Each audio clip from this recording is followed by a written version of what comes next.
নির্বাচনের ফলাফল মেনে নিয়ে দায়িত্বশীল বিরোধী দল হিসেবে কাজ করার ঘোষণা দিয়েছেন ডাক্তার শফিকুর রহমান।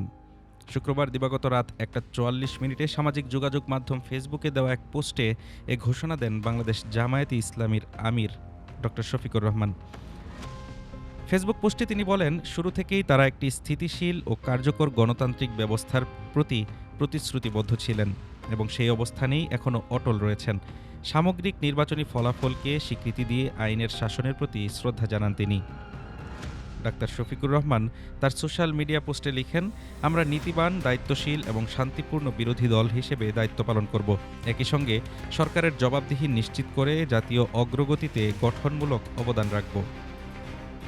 নেতাকর্মীদের উদ্দেশ্যে তিনি বলেন, অনেকেই হতাশ হলেও তাদের প্রচেষ্টা বৃথা যায়নি। এবারের নির্বাচনে ৭৭টি আসন নিয়ে সংসদে উপস্থিতি প্রায় ৪ গুণ বৃদ্ধি পেয়েছে বলে উল্লেখ করেন তিনি। আধুনিক বাংলাদেশের রাজনীতিতে নিজেদের অন্যতম শক্তিশালী বিরোধী ব্লক হিসেবেও দাবি করেন জামায়াত আমির। তিনি অতীতের উদাহরণ টেনে বলেন, ২০০৮ সালে বাংলাদেশ জাতীয়তাবাদী দল মাত্র ৩০টি আসনে নেমে এলেও দীর্ঘ পথ পাড়ি দিয়ে ২০২৬ সালে সরকার গঠন করেছে।